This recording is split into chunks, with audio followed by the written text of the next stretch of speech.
Good evening. This is Bob Clark welcoming you to CINEKYD and the wonderful world of CINEKYD Theater.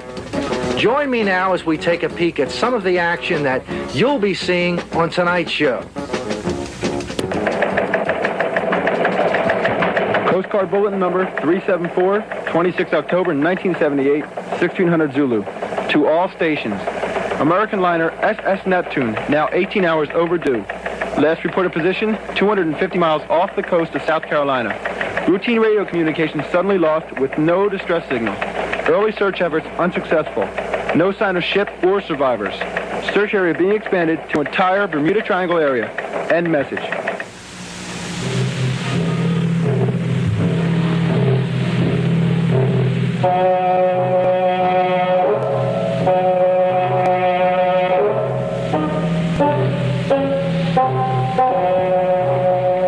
We had no idea what had happened to us, but it was like nothing we had ever experienced before. A violent force had gripped the Neptune, twisting and shaking, throwing the crew and passengers about. When the shaking stopped, we found the ship totally disabled. All of our instruments were damaged beyond any possible use. We were unable to send for help or even determine our location, although we all knew our position had been...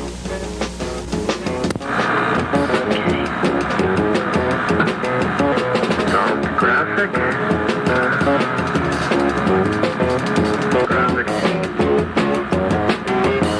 And Gulf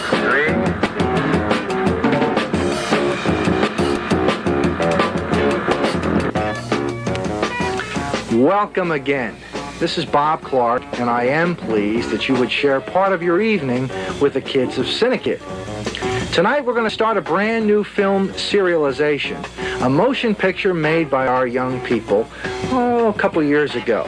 It wasn't a very, very big effort, but it involved a lot of our youngsters, and if it does anything, it'll probably show you just how far we've come in our few years at 129 Turwood Road in Willow Grove, Pennsylvania. But before we get into that, let's take our customary weekly visit behind the scenes. And on this Wednesday taping, you'll see several projects in the works. First, our boys and girls continue to prepare for this series as we tape some of the highlights of the 7 Keys, our serialization, our soap opera, our dramatic effort. Also, you'll be watching some of our young people in training behind the scenes as they study to become disc jockeys. Other boys and girls are working in advanced acting classes, developing all kinds of expression and their own projection on the screen for this summer's big film. And, of course, you'll see the rehearsals for our weekly radio show. All of these taped highlights were captured on a typical Wednesday night here at CINEKYD. Our first visit downstairs in the Gordon Audion, where the young people of CINEKYD are working on their weekly FM radio series. This requires a combination of many talents: acting, sound effects, music, all things being brought together at the right speed, at the right time, to contribute to the creation of an effective radio drama. And as some of you may be aware, our programs are very similar to those of the late 30s, 40s, and early 50s, when radio itself was enjoying its golden age. It's a mixture of drama with sound effects and stories, well, faintly reminiscent of the kinds of things that one would have listened to in 1948, 1949, 1950, perhaps. For most of our boys and girls, an era well before they were born.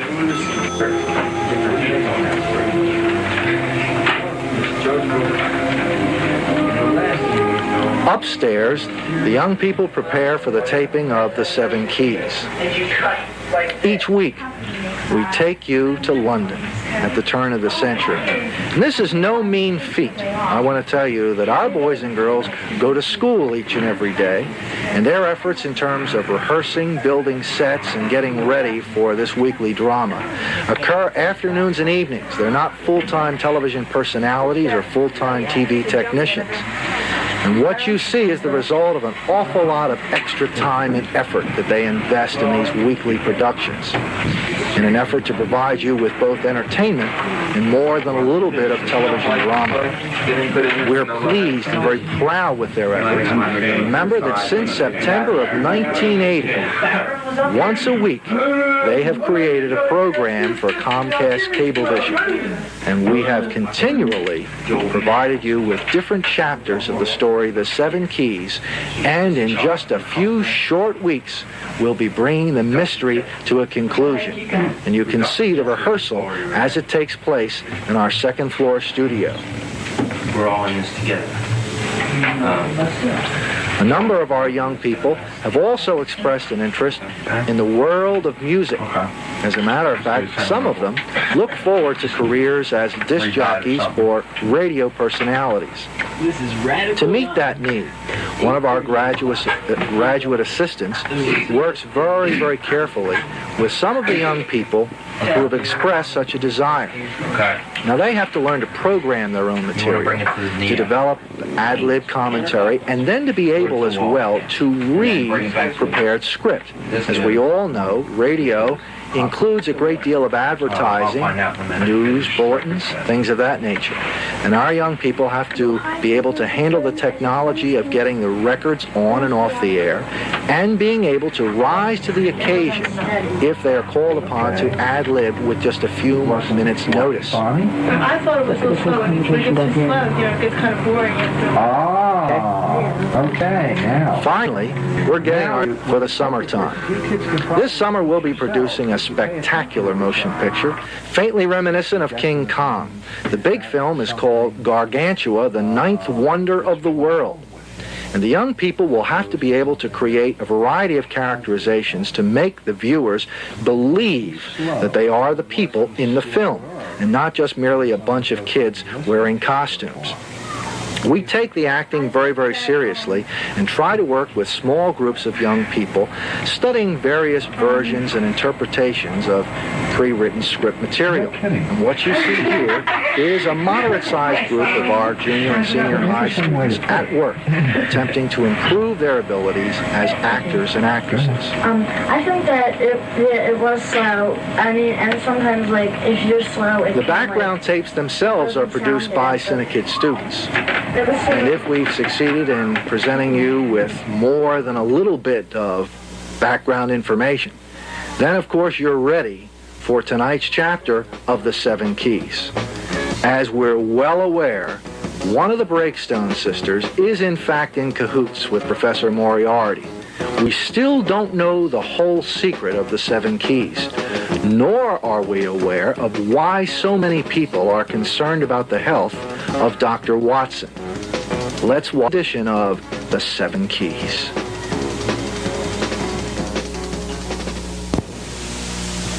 I so much appreciate your accompanying me today, Carl. Oh, no problem at all, Miss Kirby. Oh, but it is. I realize it is your day off, but there will be something extra in your paycheck this week. Oh, thank you, Miss Kirby, but I had nothing planned. By the way, who are we meeting here? Oh, I am to meet with a Miss Victoria Breakstone. I'm sorry I'm late, but I was in the greenhouse taking care of my plants. You know, there's so much to do each day, watering them, and one of the begonias is sick. 100,000 pounds. Oh yes, our business deal. Could you give me information upon the whereabouts of my brother, Dylan? I need the money first. Miss Breakstone, the deal was that I see my brother in good health before you receive payment. Your brother isn't here right now. I need the money before I can give you his location. I am sorry, Miss Breakstone. That is not what we had agreed upon. I see my brother before you get the money. I'm sorry there was some misunderstanding in our business deal, but I have ways of keeping you here that you might not like. We will get out of here safely.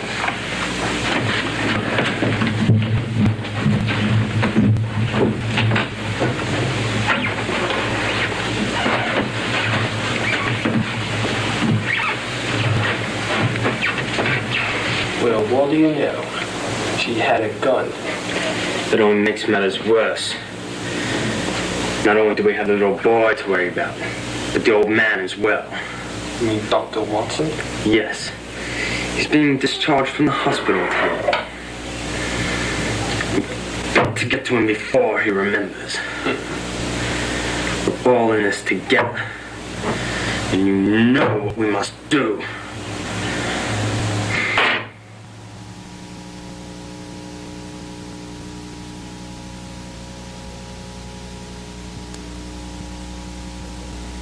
Watson, everyone. Socrates? Yes, but Holmes.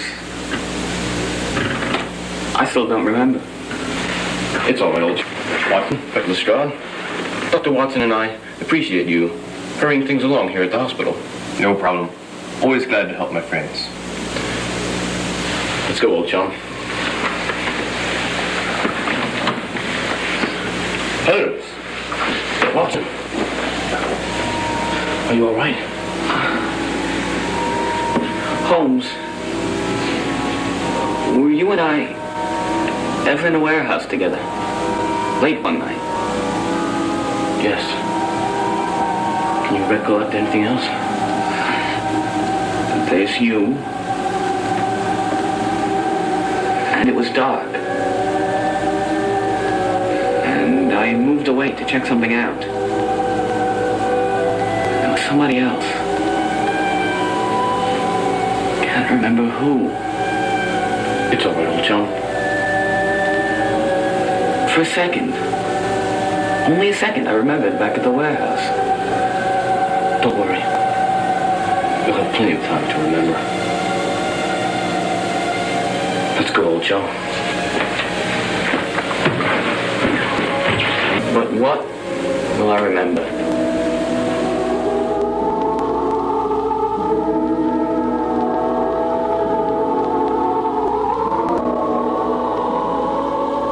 And now for something completely different. During the next 3 weeks, we're going to present you with an opportunity to see a rare CINEKYD film. This particular production goes back to 1979, 1980. It's a motion picture made by quite a number of our young people. What was so interesting is the fact that these groups rehearsed the different sequences without knowing what the other youngsters were doing. At the end of the projects, several months of editing were involved in piecing together the different elements and creating a story which we called the Neptune disaster.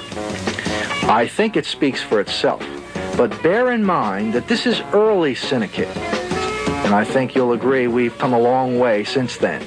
Here is Chapter 1 of the Neptune disaster.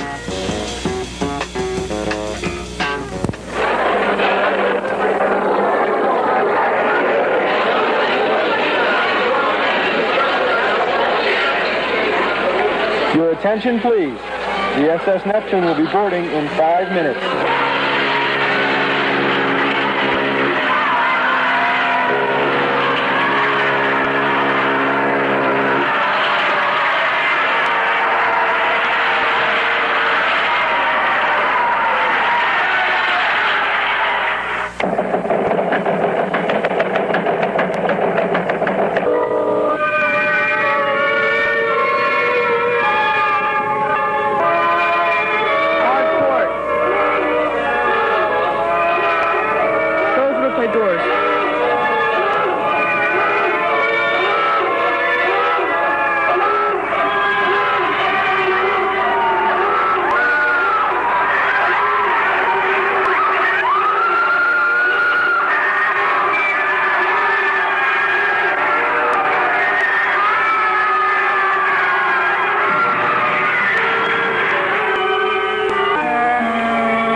Bulletin number 374, 26 October 1978, 1600 Zulu.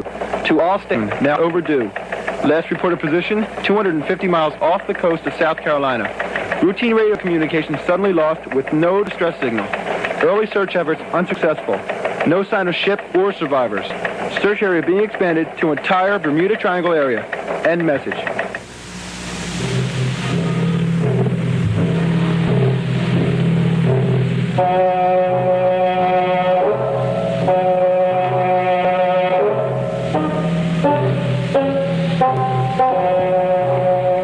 We had no idea what had happened to us, but it was like nothing we had ever experienced before. A violent force had gripped the Neptune, twisting and shaking, throwing the crew and passengers about. When the shaking stopped, we found the ship totally disabled. All of our instruments were damaged beyond any possible use. We were unable to send for help or even determine our location, although we all knew our position had been violently and mysteriously changed. We were just off the coast of an island, and there had been no island within 200 miles of our last known position. The captain ordered the crew and the passengers in the lifeboats and take them to the island. He felt the ship was not safe and in a dangerous condition. While we were on the way, however, the boats were separated in the darkness and landed in different parts of the island.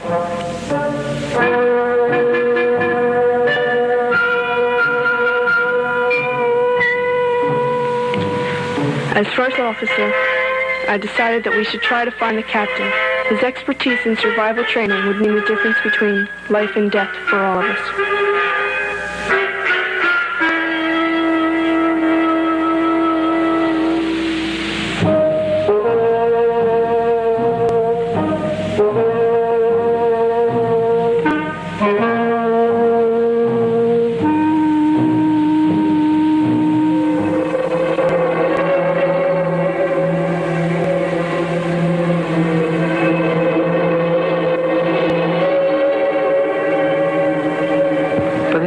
Landed on the island, we were really exhausted.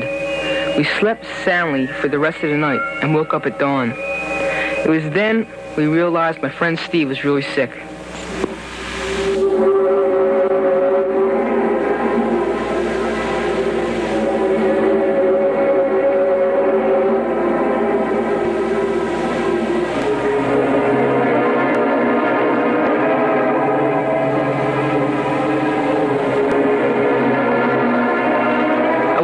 Find help for him right away. After all, he was my best friend. All the others had tried to remind me that it was unsafe to run off alone. They said I could get lost or run into some unknown danger. But, well, I guess I kind of panicked.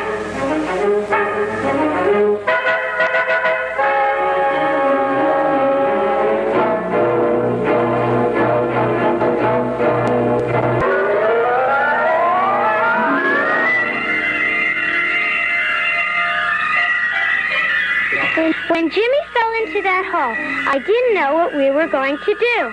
Our boat got lost that night, and now we were alone. We couldn't find our parents, the stewards, anybody. We just had to find a way to help Jimmy.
Scared. I guess deep down inside we all were.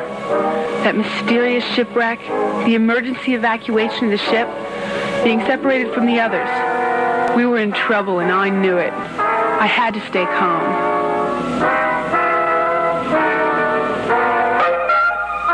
But some people just didn't seem to realize how bad the situation was. Those kids were something else. There we were in real danger, and they acted like it was a Sunday picnic.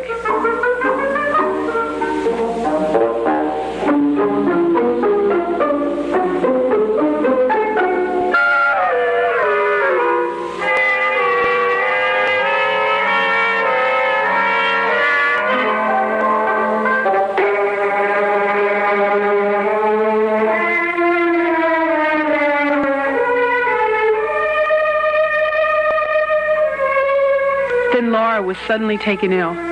It was bad, real bad.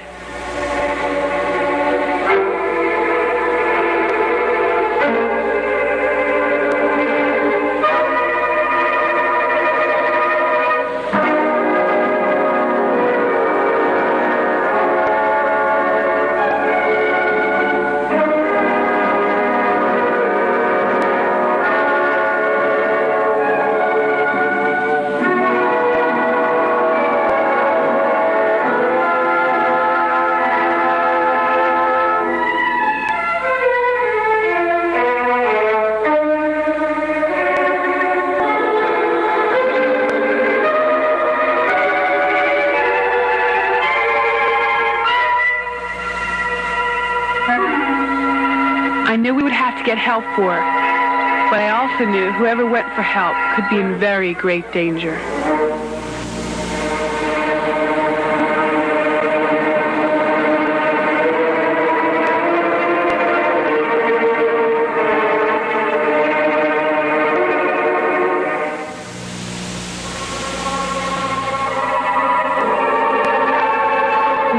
If it hadn't been for that little brat, we wouldn't have been in trouble. Just after we landed, she was fooling around with the boat and let it float away with our supplies. In the morning, we realized our boat was gone. And of course, she said she didn't know how it could have happened. We decided to look for food and fresh water right away. I asked the little brat to help, but she said her father was the captain and she didn't have to do anything. And her mother almost let her get away with it.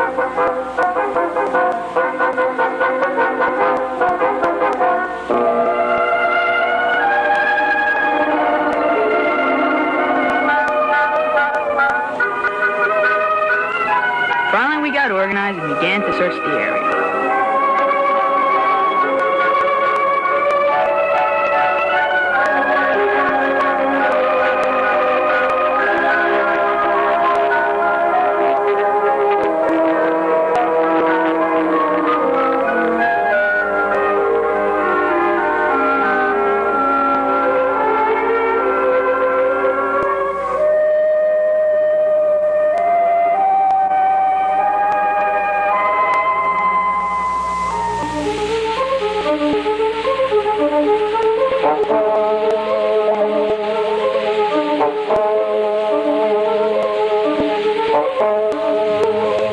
We are all members of the swimming team. On the way to the island, our boat tipped over and we had to swim to shore. We were all very tired, and we slept till morning.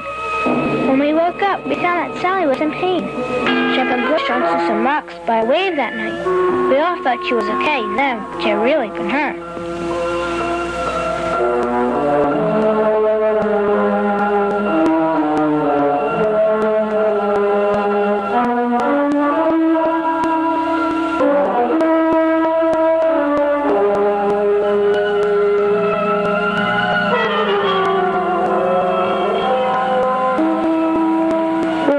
Upset. Our coach had been in another boat, and we didn't know where she was.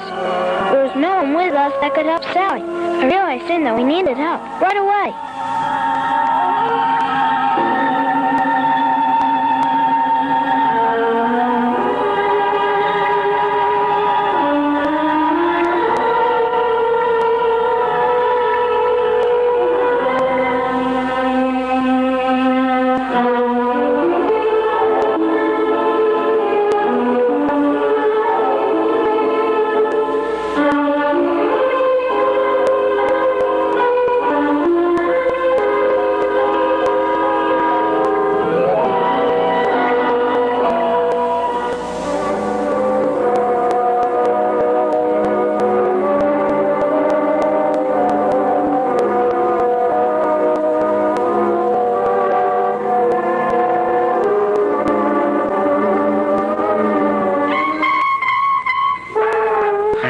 I really shouldn't have gotten angry with her. After all, she was used to the luxurious life of a Hollywood star. And here we were, shipwrecked on an island with no food or water. But she was becoming hysterical, and that was no help to anyone.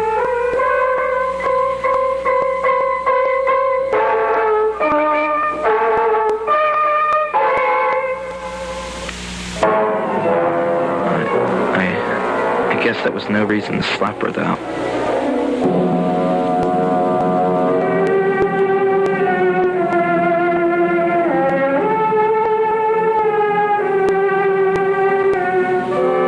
fellows with us had been looking for food and water.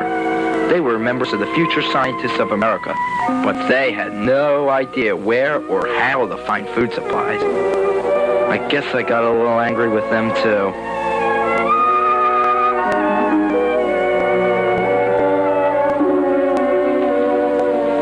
Then Mary came running up.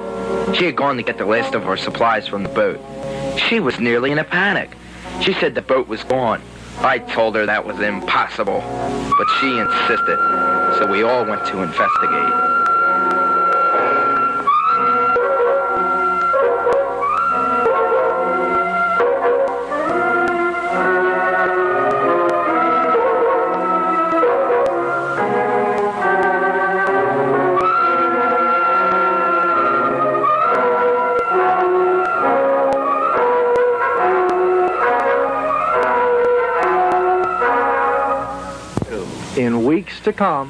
In weeks to come, we'll present 2 more exciting chapters of the Neptune disaster.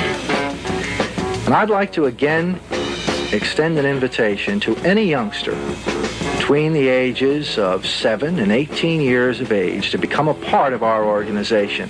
Especially now with summer upon us, we have 2 exciting programs. Camp CINEKYD for youngsters in grades 3 through 6. An exceptional day camp experience that runs for about 6 weeks during the summer of 1980, and at a price that I think you'll find unbeatable. For young people in grades 7 through 12, the exciting film shops where Gargantua, the 9th wonder of the world, will be created this summer. Now, if this sounds interesting, I want you to give our offices a call, find both programs, and we welcome new participants. No experience is necessary. And as always, you know, every Saturday night there's family movie night at the CINEKYD campus. Bring the kids out. You never have to be embarrassed about any of the films that we show. Until next week, same time, same station, this is Bob Clark saying good night and God bless.